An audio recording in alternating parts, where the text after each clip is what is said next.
kitchen line. What is one of the most important shots to get you to the kitchen? Drop. That's what I'm looking for, is the drop. We're going to talk about the drop today. We've worked on it a little bit before, and I'm going to work on it again today because, again, the most important place is to be here at the kitchen line because that's where your advantage is, that's where your offense is up here. The best way to get there is when you're back here, is that drop shot. It's probably the hardest shot in pickleball, but it's probably one of the most important shots. Is that drop? A drop in the kitchen. A drop is in the kitchen. Okay. A drop, a dink is a dink that's in just over into the kitchen. A drop is anything from there clear back to the baseline. It's the same as a dink, except you're pushing it a little bit further. And you're trying to drop it in the kitchen. Drop in the kitchen, which that would have been high, tactical, but drop in the kitchen, they have to hit up on it. It gives you time as it's dropping, gives you time to get to the kitchen line, at least as far as you can. So you're back here, and you drop, you may only get to here. Okay? As soon as let's say I hit the wing, and drop in the kitchen, as soon as it gets ready to hit, before it hits, I'm back into ready position. Called split step. That's ready position. Right here, I'm waiting for the ball to come. My goal is to drop it back into the kitchen. So as many drops as it takes for me to work my way to the kitchen. But any other time after that, let's say they lobbed over your head and both of you guys went back. Or whatever the case, when both of you are back or even just yourself back, you want to drop that ball so they don't attack. If you're the one back and your partner's forward, they're going to attack you.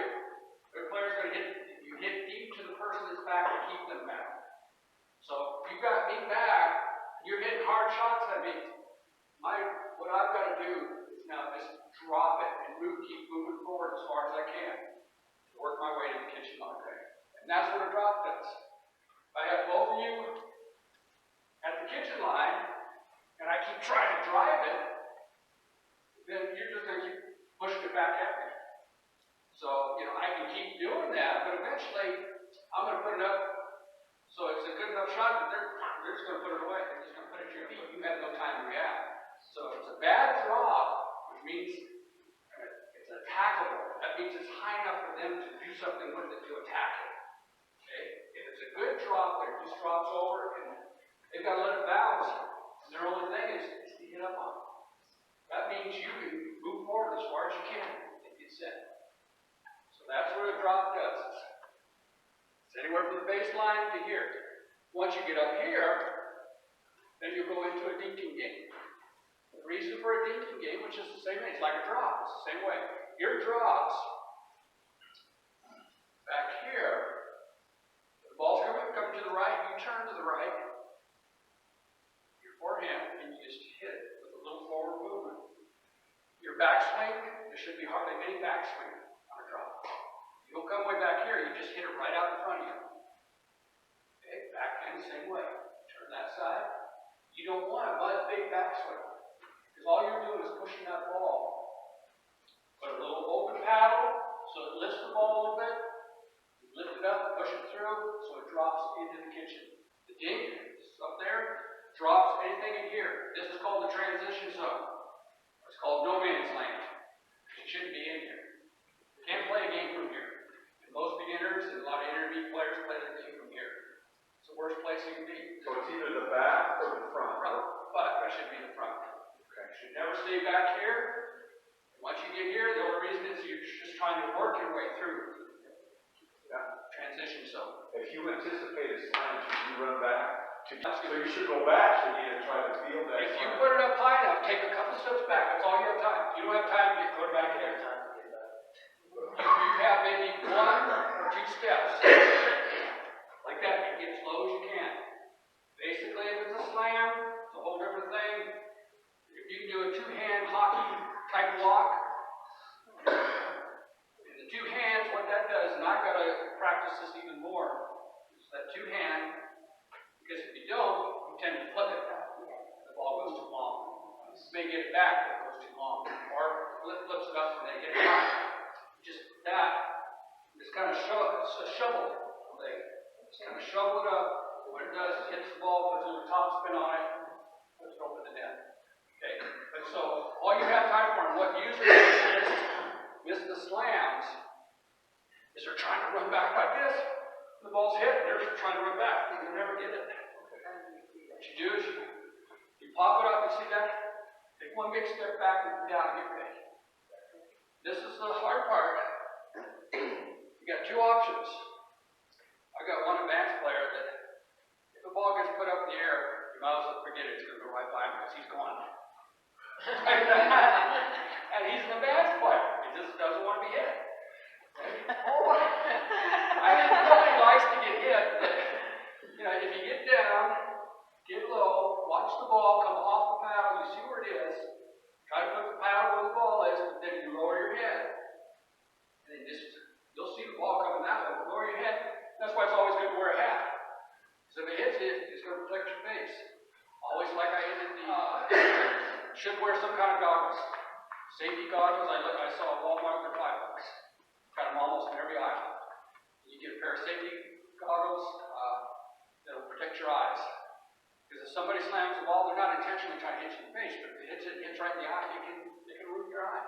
Okay, so again, you drop, little backswing, and your follow through is only to about there.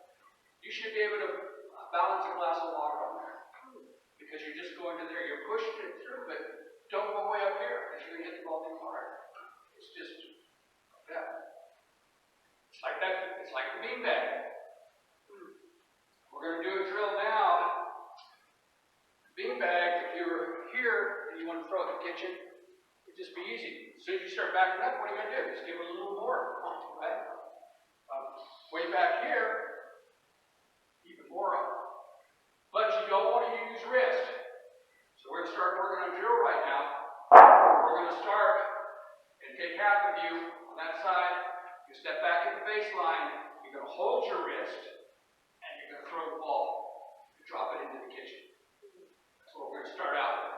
So I want half of you on that side, half of you on. What you're doing now is that's going to be the feel with your paddle. It's going to be the same way. You guys toss it back to me. And you put your foot forward just like you would.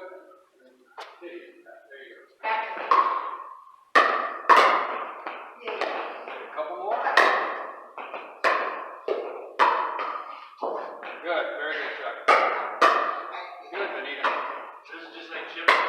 Yeah, it is. What you want us to do is when they hit it deep, as we're trying to hit the drop, and then you want us to move forward. Right. That is the whole goal of this thing. To work your way to the finish line. Your goal is to keep them back. You guys did very good. Oh, really good. Good exercise. Yes. Gets in shape. Practicing will get you in better shape than actually playing. As you practice and get yourself in shape, you're going to find your game. It's going to be a lot better. The biggest thing is this. I can teach you all this and more and anything else, but unless you start to apply it and you're playing, everyday playing. It doesn't do any good to come out here and learn it and all and do good in practice. You got to start playing the game. A lot of times what people do is they come out and play recreational play, and go, oh, I gotta win. No, you're not gonna win all the time. Especially if you come out with a goal to work on something for that day. If you say, I'm gonna work on my drop shots, and just drop it in the case, just like we're doing today, take what you're practicing now and apply it to the game. You're gonna miss some. But let your partner know. You know, even if your rotating partner say, I'm working on my drop shots today, so I may miss one. You know, they should be working on something.